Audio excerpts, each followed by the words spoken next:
Before WrestleMania, there was Starrcade. If you're a fan of wrestling, not just the flips and finishers, but the stories, the drama, the blood, and the legacy, then Starrcade 1983 is something you need to know about. This was the event that changed everything, the first wrestling supercard, the night Ric Flair truly became the man. A brutal steel cage match, a $25,000 bounty, a dog collar war, and a roster of legends all converging on one night that redefined what wrestling could be. In this video, I want to recognize the lasting impact of Starrcade 1983, not just as an event, but as a turning point in the history of professional wrestling. But more than that, I want to focus on the match that truly defined the night. Harley Race versus Ric Flair wasn't just a main event, it was a generational collision, and in my opinion, it doesn't get the appreciation it deserves. So today, we're going back to revisit the match that helped shape the future of professional wrestling. Before the idea of a national promotion ever existed, professional wrestling in America lived and breathed through the territory system. In the early 1980s, wrestling wasn't a global empire, it wasn't even national, it was regional. The United States was divided into dozens of wrestling territories, each with its own promoters, its own stars, and its own loyal fan base. The world of professional wrestling was divided into a rich network of regional promotions known as the territories, including Jim Crockett Promotions in the Mid-Atlantic, Georgia Championship Wrestling out of Atlanta, Championship Wrestling from Florida, Bill Watts Rugged Mid-South Wrestling, Fritz von Erich's World Class Championship Wrestling in Dallas, the Memphis-based Continental Wrestling Association, Southwest Championship Wrestling in San Antonio, Paul Bosch's Houston Wrestling, Southeastern Championship Wrestling in Alabama, Central States Wrestling in Missouri and Kansas, the storied St. Louis Wrestling Club, Don Owens Pacific Northwest Wrestling in Oregon, the Sheik's Big Time Wrestling in Detroit, Toronto's Maple Leaf Wrestling, Stu Hart's Stampede Wrestling in Calgary, Vern Gagne's powerful AWA in the Midwest, and the then regional WWF operating in the Northeast. All coexisting under the umbrella of the National Wrestling Alliance or alongside it, creating a patchwork empire of rivalries, stars, and storytelling that formed the foundation of modern professional wrestling. Wrestlers didn't sign long-term deals, they traveled. One year you might be a heel in Georgia, the next a babyface in St. Louis. You went from territory to territory, making your name and making your money. And the system worked because fans rarely saw what was happening outside their local promotion. When you look back at professional wrestling in 1983, there are three names that almost always rise to the top: Ric Flair, Dusty Rhodes, and Harley Race. Now, that's not to take anything away from the countless other legends working across the United States at the time. The territories were packed with talent, from Jerry Lawler in Memphis to Bob Backlund in the Northeast to the Von Erichs in Texas. But ask any passionate wrestling fan to name the biggest stars of '83, and more often than not, you'll hear those three names: Flair, Rhodes, Race. All three were everywhere. They didn't just headline a single promotion, they moved. They drew crowds across the country, sometimes even in the same week. They lived on the road, carried the weight of their reputations, and filled arenas with their names alone. At the time, Ric Flair wasn't yet the mainstream name he'd become in the late 1980s, but he was absolutely a major player.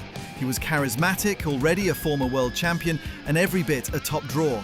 His image, his promos, and his in-ring work were already setting the standard for what a wrestling superstar could be. Then, there was Harley Race. By 1983, Race was already a 7-time NWA World Heavyweight Champion, and that number, 7, was almost unthinkable in that era. He wasn't just a tough guy, he was the measuring stick, the man the entire NWA system could lean on when it needed legitimacy. Both Harley Race and Ric Flair, though, spent the bulk of that year in Jim Crockett's Mid-Atlantic Championship Wrestling. That's where most of the foundation was laid for what would become one of the most pivotal rivalries in wrestling history. But they still made appearances elsewhere: Florida, St. Louis, Kansas City, even Toronto. And yet, despite all the travel, the real focus, the real storyline with lasting impact was the one brewing between Race and Flair. This feud built slowly, deliberately, and it wasn't just about gold, it was about identity, legacy, and the future of the NWA.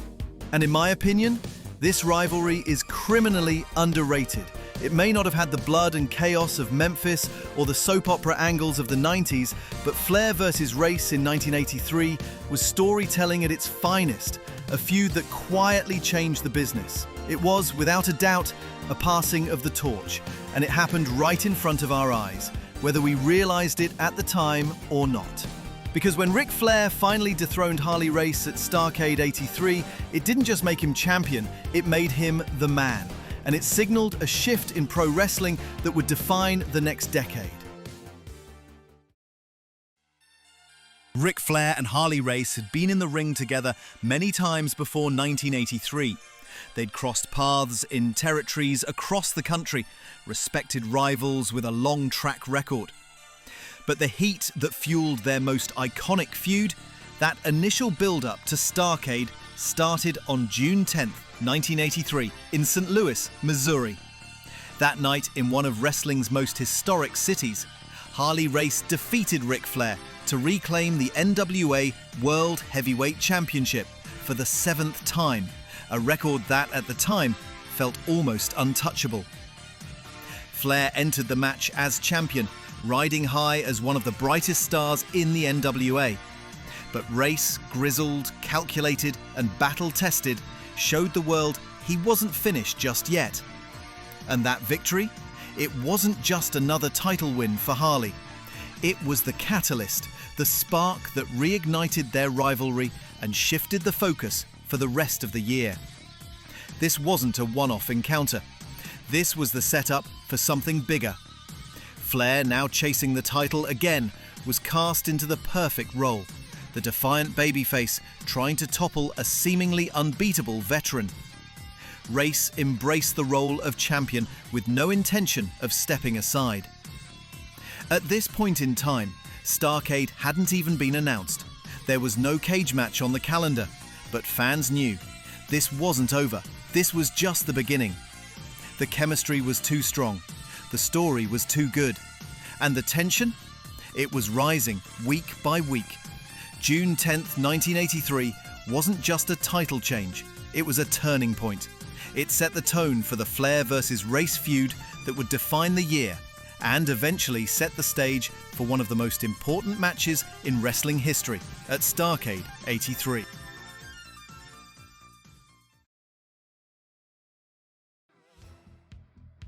On the June 18th episode of Mid-Atlantic Championship Wrestling, fans were given their first televised look at the controversial ending to the NWA World Heavyweight title match between Harley Race and Ric Flair. Appearing on the broadcast, Jim Crockett Jr. introduced the footage that recapped the dramatic final moments of the match. In the closing sequence, Ric Flair hits a back suplex on Race and bridges into what appeared to be a match-winning pin. The fans erupted. But the referee, counting both men's shoulders, awarded the victory to Harley Race. Because in a subtle but critical moment, Race lifted his shoulder at the count of 2. Flair's shoulders? They stayed on the mat. Immediately following the replay, Harley Race appeared on the program to give his take, and he wasn't exactly humble about the outcome. Standing tall with the NWA World title in hand, Race addressed the controversy in typical Harley fashion. He declared that as far as he's concerned, all the record books can be torn up and rewritten with one name, Harley Race. 7-time world champion and proud of it. Race doubled down, saying he would hold on to the title until the day I decide to hang up my boots. And he finished with a bold statement, "I am the #1 man in professional wrestling today." Meanwhile, Ric Flair, visibly frustrated in the aftermath, wasn't ready to let it go. He believed he had won. The fans believed he had won. But the referee's call stood. And now, the chase was back on. In all of July, the spotlight in Mid-Atlantic Championship Wrestling belonged to Ric Flair, and not because of what he was doing in the ring, it was what he was saying on the mic. Week after week, Flair delivered passionate promos aimed squarely at one man, Harley Race. The message was clear. Ric Flair was the babyface, and Crockett Promotions was all in on making sure fans saw him as the top star. Meanwhile, Harley Race, the reigning NWA World Heavyweight Champion, wasn't seen much on Mid-Atlantic TV during this stretch. As champion, Race was defending the title 4 to 5 nights a week across various territories. Florida, St. Louis, Central States, Georgia, he was always on the move. That gave Flair something valuable, uninterrupted time with the mic. On the July 2nd episode of Mid-Atlantic Championship Wrestling, about a quarter into the show, Flair stepped into the interview area with a special guest, Roddy Piper. Now, Piper was in the middle of his own war with Greg Valentine, so this pairing raised a few eyebrows. But in hindsight, it looks like Crockett was planting seeds, laying early groundwork for a larger web of rivalries that would all converge at Starrcade. In that segment, Flair fired a direct shot at Race. He reminded everyone he'd already faced Harley in St. Louis and in the Central States. But now, he wanted Harley to come to his backyard, North Carolina, and defend the title, where Flair had the home field advantage. It was a perfect setup, Flair calling out the champion week after week, while Race was nowhere in sight. The crowd didn't see it as cowardice. They saw it as Flair being the hungrier, more present competitor. And every time Flair picked up the mic, his fire grew. Roddy Piper, even as a secondary figure in this feud, added an extra layer of intensity. His promo work during this stretch was nothing short of electric. Even in brief appearances, Piper lit up the screen, his energy unpredictable, his delivery sharp. And although his feud with Valentine was on a separate track, the Flair-Piper interaction made everything feel bigger, like all roads were heading towards something major. If you haven't seen any of Roddy Piper's work pre-WWF, go give it a look. His promos were absolutely remarkable.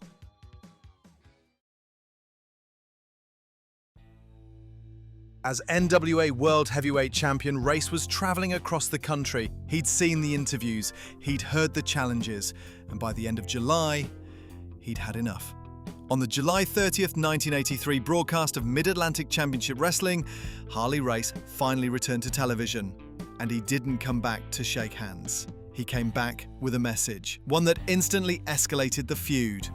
In an infamous studio segment, Harley Race laid down a $25,000 bounty. He looked into the camera and told the world, "Any man who can put Ric Flair out of wrestling for good will collect the money." Race wasn't just refusing Flair's challenge, he was putting a target on his back. This wasn't about proving himself anymore, this was about ending Ric Flair's career before he could even earn another shot at the gold. From a storytelling standpoint, this was a brilliant move by Crockett Promotions. The bounty added immediate tension and unpredictability. It gave the audience a reason to tune in, not just to see what Flair would say next, but to ask, who's going to go after the Nature Boy? Who's going to try and collect the money? It also gave the booking team flexibility, a way to elevate someone new by having them take a shot at Flair or even tease betrayal from someone unexpected. But more than anything else, it added layers and longevity to the feud. What started as a war of words had just become something personal. Harley Race's promo that night cemented his role as the ultimate heel champion, calculated, cold, a man who'd rather pay to eliminate a threat than face him again in the ring. And Ric Flair, he was now a marked man. On the August the 6th episode of Mid-Atlantic Championship Wrestling, Flair reacted to a match that had taken place just days earlier, another NWA World Title showdown between Ric Flair and Harley Race. There was no build-up, no flashy announcement, just classic 1980s wrestling. Flip on your TV and suddenly you're watching a major title match with no warning at all. This match happened in Greensboro and the crowd treated Flair like royalty. Every chop, every elbow, every look got a reaction. This was Flair's home field and you could feel it. As the match escalated, the fight spilled to the outside. Flair sent Race crashing into the steel ring post, busting him open. Back in the ring, Flair hit elbows from the top, a suplex, and then locked in the figure 4 leg lock. Center of the ring, no escape in sight. And that's when it happened. The bounty was no longer just talk. Dick Slater hit the ring. Cowboy boots stomping, fury in his eyes. He wasn't there to interfere, he was there to collect. What followed was a brutal, calculated assault. Slater stomped on Flair's head with his boot repeatedly. The crowd lost it. People rushed ringside, whether fans or wrestlers it wasn't clear, trying to stop the beating. But the damage had been done. Harley Race's $25,000 bounty, it had just been activated. In the aftermath, Flair appeared on TV with a gaping wound across his forehead, a visual reminder of what happens when someone puts a price on your head. And just 1 week later, on the August the 13th broadcast, Harley Race opened the show with a clear message. The bounty still stands. Slater didn't finish the job. I want Ric Flair gone. Permanently. Race didn't want to defend the title, he wanted someone to end Flair's career. Later that same episode, Flair responded. Bloodied but still standing, he promised he wasn't backing down. It's going to take more than Dick Slater to stop me from walking, and if anyone wants to try and take me out, I'll be right here waiting. Then came the final twist. Dick Slater returned at the end of the show to speak directly to Harley Race. I don't want to beat Ric Flair. I want to break his legs, break his back, break anything I can. And $25,000? That's a lot of money not to go after. As the $25,000 bounty on Ric Flair's head continued to loom over Mid-Atlantic Championship Wrestling, the situation began to shift. Week after week, Flair showed up at the studio, but he wasn't alone for long. Over the course of August and September, the Nature Boy began gaining allies. Men who stepped forward not because they were booked to do so, but because they respected Ric Flair. Names like Ricky Steamboat, Jay Youngblood, Bob Orton and Wahoo McDaniel appeared on Mid-Atlantic TV, standing shoulder to shoulder with Flair. Each man made it clear, they weren't there for the money, they were there for Flair. They pledged their loyalty, promising to watch his back through thick and thin. But while the list of allies grew, so did the list of suspects. Lurking on the other side of this standoff were the men actively eyeing the $25,000 prize. Leading that charge, the Briscoe brothers, Jack and Gerald, who were already embroiled in a feud with Steamboat and Youngblood. Then came Paul Jones and even a young Jake the Snake Roberts, who made it known that they were in it for the money, not the morality. And to cap it off, Dick Slater, who had already attempted to cash in on the bounty weeks earlier, returned with a chilling message. I didn't get it done the first time, but that just gave me more motivation to try again. Tension was rising. Week by week, the bounty was becoming more than just a backdrop. It was a time bomb. As more men declared their intentions on both sides, it became clear to fans something big was coming. Too many alliances, too many enemies, and too much money on the line.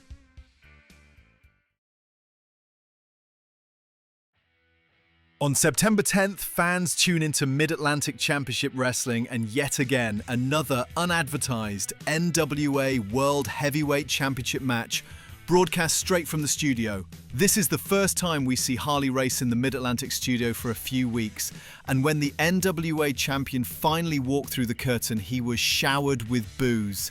This was Flair country, and tonight the crowd was riding with the Nature Boy. The match started just a quarter into the show, signaling this was going to be a long, physical war, and that's exactly what fans got. Harley Race opened up with one of his signature headbutts, followed by a barrage of knee drops to Flair's skull. But Flair, fired up and fueled by the crowd, answered back fast. His signature chops echoed through the studio, and Race sold them with the kind of body-whipping reactions that made you believe every shot was real.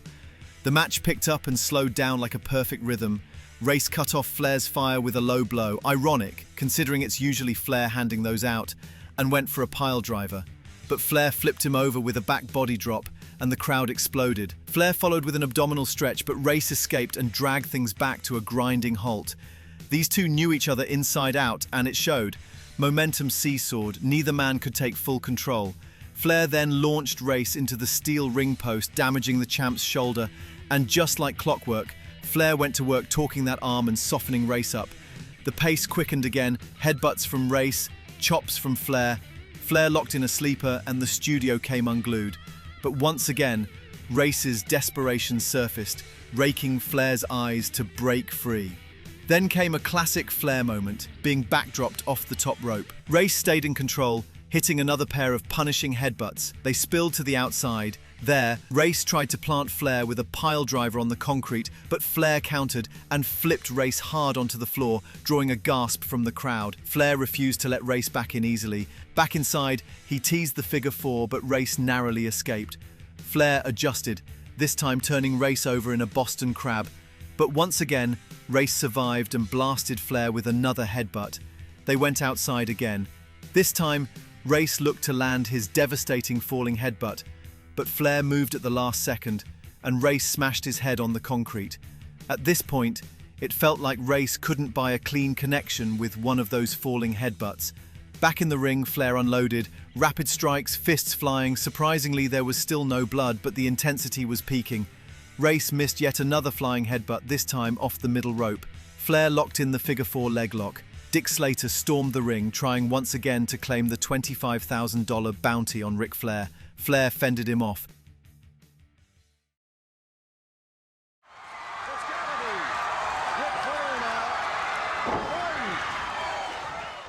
Then came the moment that shocked the world. Bob Orton Jr., who had stood beside Flair in recent weeks, turned on him. Orton clipped the middle rope, leapt off and rocked Flair with a forearm. From there, the beatdown was on. Orton and Slater pounced, punches, stomps, and a beating that left Flair defenseless. Meanwhile, Harley Race stood in the corner, smiling and clapping. Then, the exclamation point, a devastating spike pile driver. Flair laid motionless, stretchered out in front of his home crowd. And, in a chilling final moment, Harley Race handed the bounty money to Orton and Slater in the locker room, acting as if they won the lottery. For Orton and Slater, they basically did. $25,000, mission complete. Harley Race had retained the title, Flair had been betrayed, and the bounty, once seen as a threat, was now a brutal reality.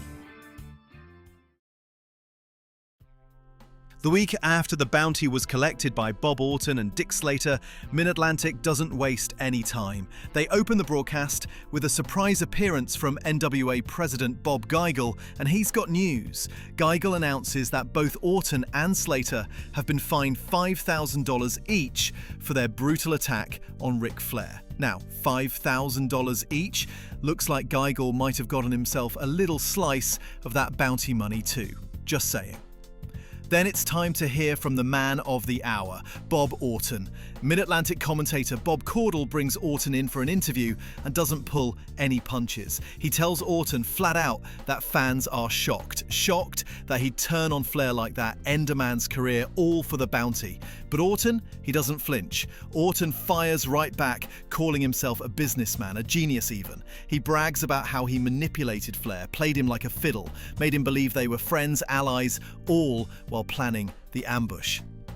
Then the broadcast cuts to a replay of the attack. And I've got to say, there's one moment that always gets me. That neck snap spot from Flair, absolutely hilarious. The way he sell it is such a Ric Flair fashion sell. Great stuff. During this interview, we hear Orton and Slater finish with the saying Ric Flair is never returning to wrestling. First the plane crash, and now the spike pile driver. They were proud. Harley's henchmen had done exactly what Race needed. They took Flair out, made a statement, and now they were the most talked about duo in the NWA. 2 weeks after Ric Flair was stretchered out of the Mid-Atlantic studios, Harley Race finally showed his face. This interview wasn't in a studio, it came from the Civic Center down in Lakeland, Florida. And Harley? He looked as confident as ever. He stared straight into the camera and didn't hold back. All it took was $25,000, he said, to make sure I never have to see Ric Flair step in that ring again. Then came the thank you. Race publicly thanked Bob Orton and Dick Slater for getting the job done. He called it a favor and said, without blinking, that was 25 grand well spent. It was classic Harley Race, cold, calculated and proud of it.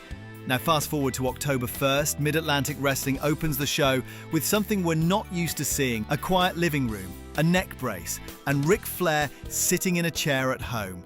This wasn't styling and profiling, this was personal. Flair spoke with a soft, honest tone. "All I ever wanted was to be the NWA World Champion," he said. "But after what Slater and Orton did to me, I'm not sure this is worth it anymore." He paused, looked off to the side, then added, "Maybe wrestling was a mistake." And then came the words that no one was ready for. "To the fans who've supported me for the last 10 years, thank you. But wrestling is no longer a priority in my life. This is me officially announcing my retirement." It was raw, it was real, and just like that, Ric Flair was gone. For Harley Race, the mission was accomplished, the bounty was paid, and the man he called a threat was finally off the board. Or at least, for now.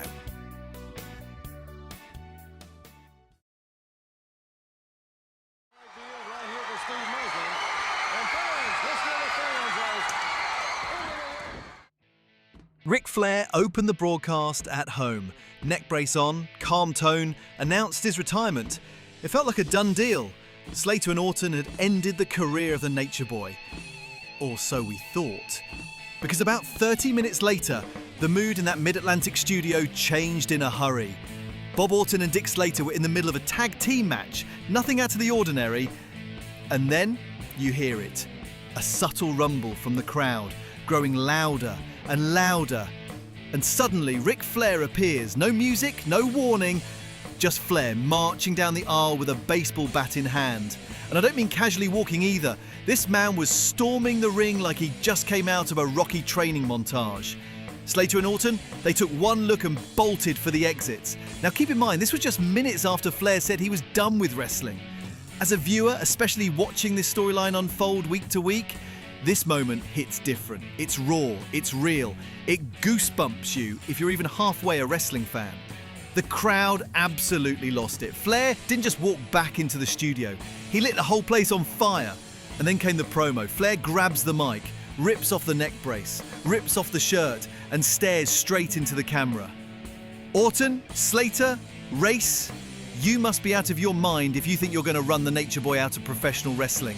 It was passionate, it was intense, and it was vintage Flair. This wasn't just a return, this was a statement. And just like that, the rivalry kicked into a whole new gear.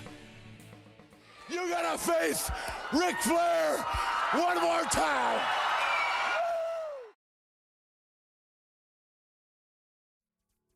On the October 22nd episode of Mid-Atlantic Championship Wrestling, fans were told to stay tuned because something big was coming. The show opened with the NWA Board of Directors holding a live press conference. At the center of it all, NWA President Bob Geigel. And right there on national TV, Geigel made it official. Jim Crockett Promotions had won the bid to host Starrcade 83. That meant the rematch was on. Ric Flair versus Harley Race, one more time, inside a steel cage, Thanksgiving night, Greensboro, North Carolina, no bounty, no bodyguards, no run-ins, just one fall to a finish, and the NWA World Heavyweight Championship on the line. It was a huge moment for Jim Crockett Promotions, and for fans, it meant this rivalry was about to reach its peak. After the announcement, cameras cut to both men for their immediate reactions. First, Harley Race, speaking from Kansas City. He didn't hold back. Race said what Orton and Slater did to Ric Flair wasn't even close to what he's going to do inside that cage. And the fact that it's happening in North Carolina, Race says Flair must have pulled every string he could to make sure this match landed in his backyard. And he made it clear, he's not coming to Greensboro to put on a show, he's coming to end this. Then we cut to Ric Flair, standing beside a young Tony Schiavone. Flair looks straight into the camera. No yelling, no screaming, just the confidence of a man with something to prove. They say I've got a flair for a lot of things. Nice cars, fancy clothes, expensive jewelry. But this time, I've got a flair for the gold. That was it. The match was locked in. The cage was set. And the countdown to Starrcade was officially on. 2 legends, 1 championship, and nowhere to run. It's November 12th, just under 2 weeks away from the big night, and Mid-Atlantic opens with a major announcement. Cameras cut to Jim Crockett Jr. He announces that Harley Race has officially submitted a request to the NWA Board of Directors. The request? A special guest referee for his upcoming NWA World Title defense against Ric Flair. According to Race, things just aren't feeling fair. He didn't get to choose the venue. He's being locked inside a steel cage, and now he's claiming the deck is stacked against him. So, in classic Harley Race fashion, he makes a move to tilt the odds. NWA President Bob Geigel hears him out and signs off on the request. Just like that, Pat O'Connor is named the special referee for Starrcade. Now, here's the part where it gets a little shady. O'Connor? Not just a respected name in wrestling history, he's also a known associate of Harley Race, business partners in fact. So yeah, probably not the most neutral choice for a high-stakes title match. Later that same broadcast, Ric Flair is shown hyping up Starrcade, and if you were paying attention, you might have noticed he was rocking a Starrcade t-shirt that was, well, spelled wrong. It happens. The passion was there, even if the extra R wasn't. But just before the segment ends, David Crockett bursts in with some breaking news. He tells Flair and the fans that Pat O'Connor is out. Yep, conflict of interest. The NWA isn't going to let a guy tied to Harley Race call the shots inside that cage. So the referee position? Back to square one. No official name just yet, but Crockett promises the announcement will come before November 24th. Oh, and one more thing that's been making the rounds behind the scenes. Vince McMahon reportedly had a private conversation with Harley Race before Starrcade, allegedly trying to lure him away from the NWA entirely. Now, I'm not going to dive too deep into that one here, but let's just say it's a story worth saving for another episode. For now, the table's set. Race and Flair are locked in for Starrcade. All that's left is figuring out who's calling it down the middle.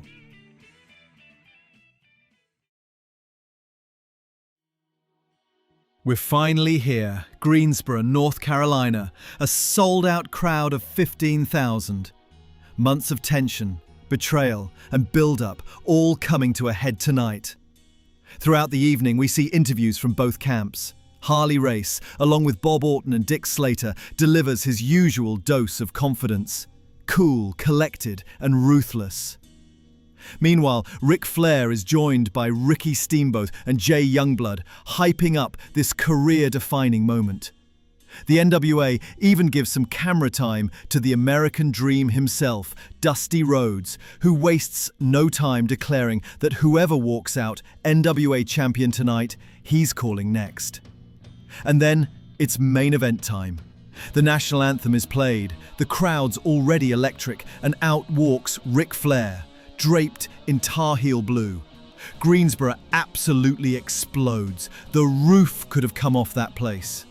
Then comes Harley Race, stone-faced, focused, every bit the battle-hardened champion. We get the rare referee introduction, and it's none other than Gene Kiniski. He's here as the replacement official, and, well, we'll talk more about that as the match goes on. The bell rings, we open with a lockup, some tight technical wrestling, pace is slow and steady, just like you'd expect. Within the first couple minutes, it's textbook Flair versus Race. Headlocks, chops, headbutts. Shocking, right? Still, the crowd is eating it up. Race finally shifts momentum with a suplex, then drives Flair into the cage and presses a knee into the back of his neck, wasting no time targeting the injury. And here's our first taste of Kiniski's interference. He pulls Race off, basically hands Flair a breather, which is interesting, to say the least. Even with the interruption, Race still manages to land a pile driver and Flair sells it like he's been hit by a truck. So far, it's clear. Race came in with a game plan: target the neck, control the pace, punish the challenger. Time goes on. Race starts using the cage like a weapon. We get a beautiful bird's eye camera angle, a small touch that adds a nice cinematic feel. Flair starts to show signs of life, then bam! Race hits a headbutt that stops him in his tracks. This time, Race lands the falling headbutt slow and deliberate. Honestly, I've always appreciated the way Race sells that move. It's unique to him, and he milks every second. Now we get the first big visual. Flair gets whipped into the cage twice, and the blood starts flowing. The crimson mask is on, but instead of letting the moment breathe, Kiniski steps in again. He pulls Flair from the corner, then holds Race back, only to flip the script later and hold Flair back, giving Race a clean shot. It's maddening. Does he know he's in a no DQ match? Momentum swings again, Flair counters an Irish whip and Race smashes into the steel. The crowd is full of woos now. Pile driver from Flair, then another trip into the cage. This time Race hits the steel post. You can hear the thud. Great sell from the champ.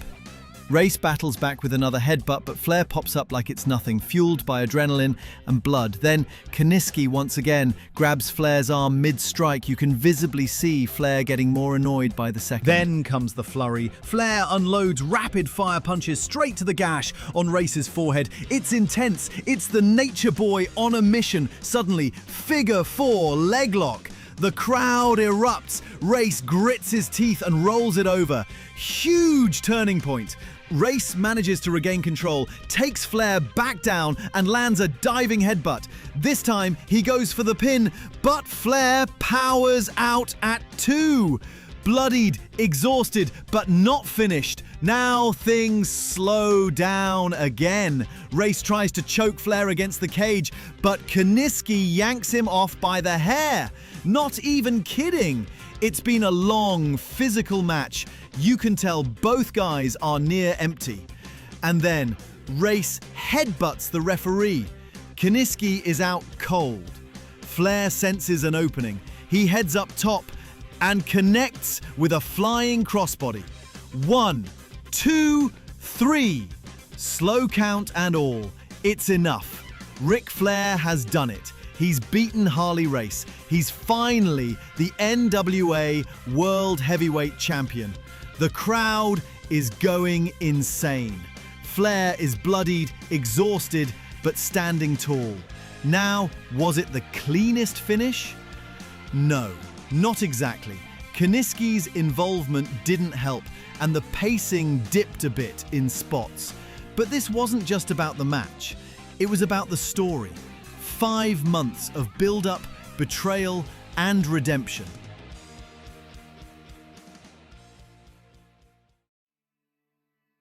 And this was the torch being passed. Harley Race had carried the NWA title through wars across the globe. But tonight, the Nature Boy took his crown. And that, my friends, was Starrcade 1983. The beginning of a new era, one that would be styling, profiling, and unforgettable.